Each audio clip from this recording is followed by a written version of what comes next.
नमस्कार दोस्तों, कैसे हैं आप सभी लोग। मेरे चैनल ओटी ऑक्सीजन में आप सभी लोगों को एक बार फिर से स्वागत है। आज मैं जो इन्फॉर्मेशन आप लोगों को देना चाहता हूं वो WBHRB के एग्ज़ाम के अकॉर्डिंग है। तो आज मैं ये वीडियो बंगाली में ही करूंगा। तो चलুন शुरू करा जाक। तो WBHRB যে এক্সামটি 14 তারিখে হতে যাচ্ছে তাতে ওটি আইসিইউ এবং আরও কিছু গ্রুপ 3 এর গ্রেড 3 এর যে প্যারামেডিক্যাল স্টাফের এক্সাম আছে। 14 তারিখে হতে যাওয়া এক্সামটির অ্যাডমিট কার্ড অলরেডি আপনারা আপনাদের প্রোফাইলে পেয়ে যাবেন। তো অ্যাডমিট কার্ডটি আপনারা ডাউনলোড করে নেবেন এবং আমার যে অ্যাডমিট কার্ডটি সেটাই আমি ডাউনলোড করেছি। তো এটা ব্ল্যাক অ্যান্ড হোয়াইট অ্যান্ড আপনারা চাইলে কালার অ্যাডমিট কার্ডটি কালার প্রিন্টেড করতে পারেন। তো এখানে যে ইনস্ট্রাকশনটি দেয়া আছে এক্সামের ব্যাপারে সেটা সম্বন্ধেই আজকে আমি আপনাদের বলতে চাই। তো প্রথমেই আপনারা দেখে নেবেন যে অ্যাডমিট কার্ডটিতে আপনার নাম এবং আপনার ফটোটি ঠিকঠাক এসছে কিনা, এবং অবশ্যই দেখে নেবেন যে আপনার ফটোর নিচে যে আপনার ডিজিটাল সাইনটা আছে সেটা ঠিকঠাকভাবে প্রিন্ট হয়েছে কিনা। ঠিক আছে, তো এটা এখানের ইনস্ট্রাকশনেও বলে দেওয়া আছে। তো এগুলো ম্যান্ডেটরি জিনিস। আর দ্বিতীয় ব্যাপার হচ্ছে আপনার রোল নাম্বারটা ঠিকঠাকভাবে এসছে কিনা। দ্বিতীয় ব্যাপার আরও একটি ব্যাপার যেটা আছে সেটা হচ্ছে ক্যাটাগরি। আপনি যে ক্যাটাগরি থেকে অ্যাপ্লাই করেছেন সেটা ওবিসি হোক বা এসসি হোক এসটি হোক, তো সেক্ষেত্রে আপনার ক্যাটাগরিতে সেটি মেনশন আছে কিনা।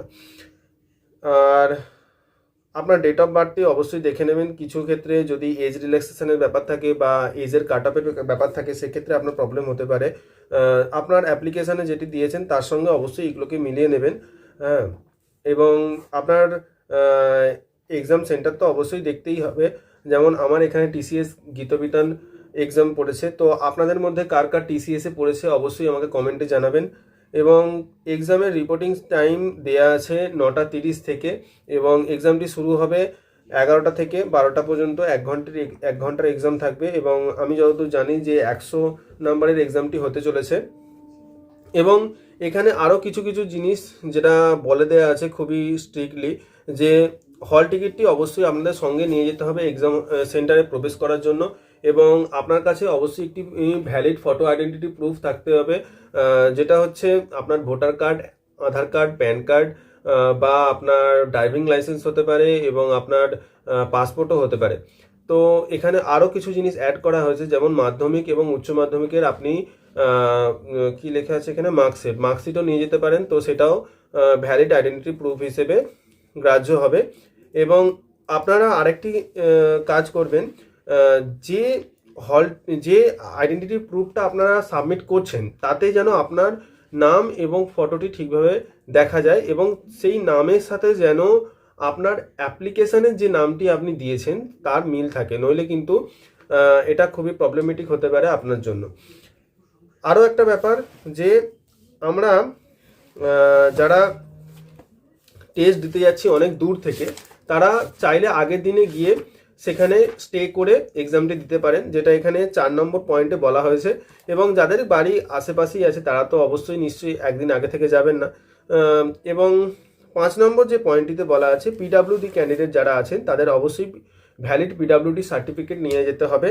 ঠিক আছে, এবং আরও একটা যে ব্যাপার আছে সেটা হচ্ছে PWD সার্টিফিকেটের হোল্ডাররা যারা এক্সাম দিতে যাবেন তারা অবশ্যই নিজেদের রাইটার নিয়ে যাবেন। তো সেটাও এখানে মেনশন করে দেওয়া আছে। তো সেক্ষেত্রে কোনো রকমভাবে অথরিটি কিন্তু আপনাকে হেল্প করতে পারবে না, এবং সেটা আপনার নিজের দায়িত্বেই আপনাকে রাইটার নিয়ে যেতে হবে। তো এটাই ছিল আজকের ডিটেল ইনফরমেশান WBHRB এক্সামের উপর। তো আমার ওটি টেকনোলজিস্টের পোস্টের জন্য আমি অ্যাপ্লাই করেছিলাম ফর্মটিতে। তো আপনারা কে কোন গ্রুপ কোড থেকে এক্সামটিতে অ্যাপ্লাই করেছেন সেটি কমেন্টে অবশ্যই লিখবেন, এবং এ সম্পর্কে আরও যদি কিছু জানার থাকে তো কমেন্টে আমাকে জানাবেন। আমি চেষ্টা করব এর ব্যাপারে কিছু যদি আরও ইনফরমেশান পরে আমি পাই তো আপনাদের জানানোর জন্য। তো ধন্যবাদ, আজকে ভিডিওটি এখানেই শেষ করলাম।